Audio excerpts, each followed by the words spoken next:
Dear students, Assalamu alaikum. My name is Professor Abdul Ghafoor. I am your physics tutor. एक नई video series का आगाज हो रहा है जिसमें हम MCQs फर्स्ट ईयर फिजिक्स के सॉल्व करेंगे यूनिट बाय यूनिट। और ये सारे MCQs हमारी न्यू बुक फर्स्ट ईयर की जो 2023 में पब्लिश हुई है सिंह टेक्स्ट बुक की तरफ से, उसके चैप्टर्स के जो एक्सरसाइज में MCQ मौजूद है उनका सॉल्यूशन देखेंगे। और आज का हमारा यूनिट नंबर 1 का टॉपिक है फिजिक्स एंड मेजरमेंट्स। तो आइए अपने MCQ को स्टार्ट करते हैं। MCQ number 1, the respective number of significant figures for the numbers 23.023, 0.0003 and 2.1 exponent -3 are. ये MCQ सिग्निफिकेंट फिगर्स के बारे में है। और सिग्निफिकेंट फिगर्स के बारे में अगर दो बातें भी आपको मालूम है तो बड़ी आसानी से आप सिग्निफिकेंट रूल्स को समझ सकते हैं। पहला कि ऑल नंबर्स आर सिग्निफिकेंट, और दूसरा कि जीरो में भी सिग्निफिकेंट और नॉट। इसका मतलब है कि जीरो के बारे में आपको रूल्स को मेमोराइज करना होगा।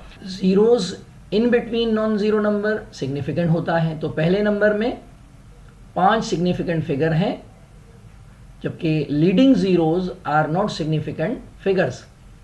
तो दूसरे नंबर में एक ही सिग्निफिकेंट फिगर है। तीसरे नंबर में एक्सपोनेंट से पहले जितने भी डिजिट्स होते हैं वो सारे सिग्निफिकेंट होते हैं। तो इसका मतलब है कि पहले नंबर में हो गए 5 सिग्निफिकेंट फिगर्स, सेकंड नंबर में हो गए 1 और तीसरे वाले में हो गए 2 सिग्निफिकेंट फिगर। तो ऑप्शन हमारा करेक्ट हो गया 5, 1 and 2। MCQ number 2, which among the following is the supplement quantity. दो तरह की SI क्वांटिटीज होती हैं। एक को फंडामेंटल यानी बेसिक क्वांटिटीज कहते हैं, वो होती हैं 7 क्वांटिटीज, जबकि 2 सप्लीमेंट क्वांटिटीज भी हैं। तो मास, टाइम और टेम्परेचर बेसिक यानी फंडामेंटल क्वांटिटीज हैं, जबकि सॉलिड एंगल जो है वो एक सप्लीमेंट्री क्वांटिटी है। तो करेक्ट आंसर हो गया solid angle. MCQ number 3, what is the unit of solid angle. Solid angle एक सप्लीमेंट्री क्वांटिटी है और इसका यूनिट जो है वो स्ट्रॉरेडियन होता है, जबकि सेकेंड टाइम का यूनिट है, किलोग्राम मास का यूनिट है और कैंडेला ल्यूमिनस इंटेंसिटी का यूनिट है। तो सॉलिड एंगल का यूनिट हो गया स्ट्रॉरेडियन। MCQ number 4, the quantity having the same unit in all system of units is. Different तरह के सिस्टम ऑफ यूनिट्स हैं। For example CGS system of units, FPS system और SI यूनिट्स भी होता है। इस तरह से पहले MK सिस्टम भी हुआ करता था। तो इन सब में ऐसी क्वांटिटी जिसका यूनिट सेम है वो है टाइम। टाइम का यूनिट हर सिस्टम के अंदर सेकंड है। तो करेक्ट आंसर हो गया टाइम, जिसका unit second her system of units में एक ही होता है। MCQ number 5, random error can be eliminated bye. जब भी हम फिजिक्स की डिफरेंट ऑब्जर्वेशंस लेते हैं, डिफरेंट मेजरमेंट्स करते हैं, तो उसमें एरर ज़रूर होता है। और डिफरेंट तरह के एरर्स होते हैं, उसमें एक एरर है रैंडम। रैंडम एरर को सही करने का एक ही तरीका है कि आप नंबर ऑफ ऑब्जर्वेशंस ज़्यादा कर दें और बाद में उसका मीन निकाल लें, तो वो हमारी एक्यूरेट रीडिंग के ऑलमोस्ट करीब आ जाएगा। तो करेक्ट आंसर हो गया कि random error can be eliminated by taking number of observations and there mean. MCQ number 6, systematic error can be either positive or negative, negative only, positive only या zero error।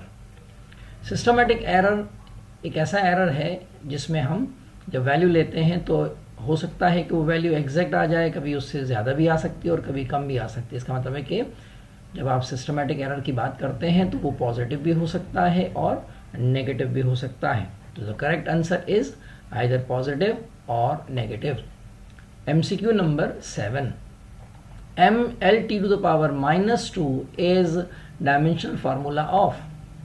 अगर हम इस dimension को देखें तो इस डायमेंशन में m represent कर रहा है मास को और LT⁻² एक्सेलरेशन को रिप्रेजेंट करता है। इसका मतलब है कि ये जो डायमेंशन है ये m एक इक्वल है जो कि फोर्स के इक्वल होती है। तो mLT⁻² फोर्स की डायमेंशनल फार्मूला है। MCQ number 8, which of the following pair has the same dimension.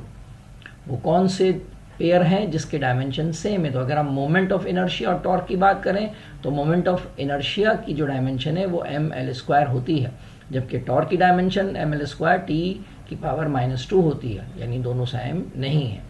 जबकि सरफेस टेंशन और फोर्स की बात की जाए तो सरफेस टेंशन की डायमेंशन mT⁻⁻2 होती है, जबकि फोर्स की डायमेंशन mLT⁻⁻2 होती है। इम्पल्स और मोमेंटम की बात करें तो इम्पल्स असल में चेंज ऑफ मोमेंटम को कहते हैं। इसका मतलब है कि इम्पल्स और मोमेंटम की डायमेंशन सेम होगी और दोनों की डायमेंशन mLT⁻⁻1 होती है। और आखिर में अगर हम स्पेसिफिक हीट और लेटेंट हीट की बात करें तो इनकी डायमेंशन भी अलग अलग होती है। स्पेसिफिक हीट की dimension L² T⁻⁻2 kelvin inverse, जबकि लेटेंट हीट की डायमेंशन L² T⁻⁻2 होती है। याद रहे कि यहाँ जो K इनवर्स है वो टेम्परेचर की डायमेंशन को शो कर रहा है। तो करेक्ट आंसर हो गया हमारा इम्पल्स एंड मोमेंटम, जिसकी डायमेंशन सेम होती है। MCQ number 9, dependent variable is.